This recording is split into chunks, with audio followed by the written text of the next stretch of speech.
Egal, ob du gerade erst nach Deutschland gekommen bist oder du schon hier länger lebst, irgendwann stellen sich viele die gleiche Frage. Wie finde ich in Deutschland neue Freunde? Ich kenne das selber ganz genau. Als ich damals aus Litauen hier nach Deutschland gekommen bin, kannte ich ja auch fast keinen. Und ich weiß, wie es ist, wenn man hier nicht so viele Menschen kennt. Ich weiß, man fühlt sich einsam und es ist kein schönes Gefühl. Mit der Zeit habe ich aber gemerkt, dass Freundschaften hier in Deutschland oft entstehen, wenn man was gemeinsam macht und eine gemeinsame Aktivität teilt. Und deswegen zeige ich dir heute die besten Möglichkeiten hier in Deutschland, einfach neue Menschen kennenzulernen. Vielleicht entstehen dadurch auch neue Freundschaften. Und falls du mich noch nicht kennst, ich bin Daiva und auf diesem Kanal geht es um verschiedene Themen in Deutschland und nebenbei kannst du auch ein bisschen Deutsch lernen. Okay, wir schauen, welche Möglichkeit gibt es in Deutschland. Vereine. Deutschland hat eine super große Vereinkultur und Deutsche lieben ihre Vereine. Es gibt super viele Vereine hier, zum Beispiel Sportverein, Musikverein, Tanzverein, Schachverein und ganz viele andere Vereine. Der große Vorteil ist, dass du dort regelmäßig dieselben Menschen triffst. Ne?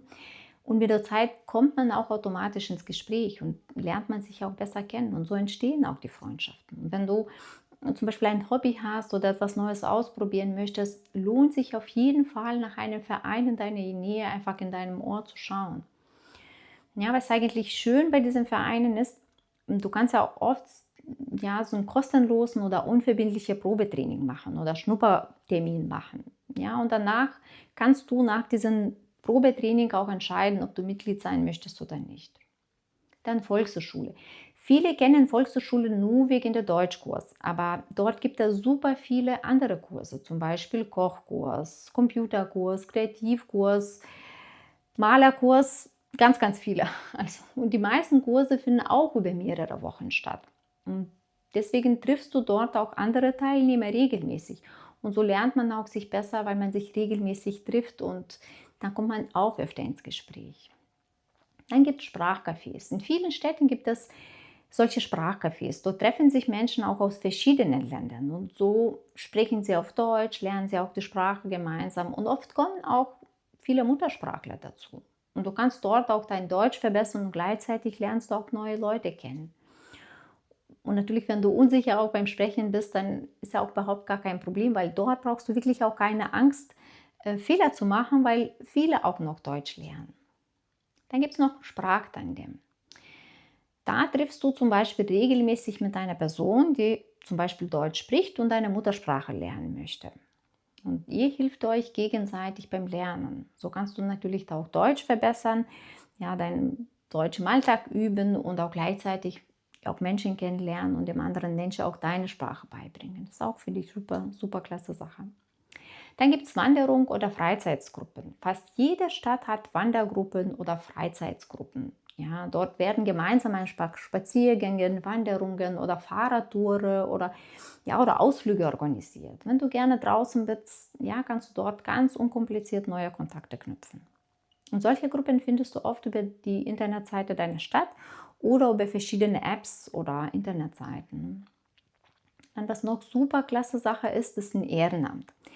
Auch ein Ehrenamt ist super gute Möglichkeit, neue Menschen kennenzulernen, weil er einfach auch gemeinsame Interesse hat. Du kannst zum Beispiel hier in einer Hilfsorganisation, einem Verein oder bei einer Veranstaltung in einer Stadt einfach mithelfen. Ja, dabei arbeitest du gemeinsam mit anderen Menschen, lernst du so die nach und nach besser kennen. Tierheime zum Beispiel ist auch super klasse Sache. Wenn du Tiere magst, kannst du gern zum Beispiel im Tierheim helfen. Viele Tierheime freuen sich riesig über freiwillige Unterstützung. Ja, zum Beispiel, du kannst mit den Hunden Gassi gehen oder kannst du die betreuen, einfach die Tiere. Und dort lernst du auch neue Menschen kennen. Und ich kann echt aus eigener Erfahrung sagen, wenn du mit einem Hund spazieren gehst, da lernst du super schnell andere Menschen kennen oder kommst sehr schnell ins Gespräch. Das ist unglaublich. Mittlerweile kenne ich meine ganze Nachbarschaft hier durch meinen eigenen Hund. Dann gibt es noch Kirchengemeinden. Auch die bieten verschiedene Veranstaltungen. Ja, sie organisieren auch oft internationale Treffen oder gemeinsame Frühstücke oder Sprachcafés, Freizeitsangebote. An viele Veranstaltungen kannst du auch teilnehmen, wenn du auch kein Mitglied der Kirche bist. Dann gibt es auch verschiedene Internetseiten oder Apps. Auch im Internet kannst du natürlich Menschen kennenlernen, die du dann später im echten Leben sehen kannst. Dort werden regelmäßig Stammtische, Spielabende zum Beispiel oder Wanderungen organisiert oder verschiedene andere Freizeitaktivitäten. Und wenn du neu in der Stadt bist, es lohnt sich auf jeden Fall da reinzuschauen. Noch ein Tipp von mir. Neue Freundschaften entstehen meist nicht an einem einzigen Treffen. Das ist leider hier so in Deutschland. Man verabredet sich nicht so spontan. Es entstehen Freundschaften, Bekanntschaften durch Aktivitäten. Und je öfter du den Mensch triffst, desto leichter entstehen Gespräche. Und mit der Zeit können natürlich auch echte Freundschaften entstehen. Ich hoffe, dieses kurze Video hat dir ein paar Ideen gegeben, wie und wo du Deutschland neue Menschen auch kennenlernen kannst. Okay, wir sehen uns dann in dem nächsten Video. Mach's gut!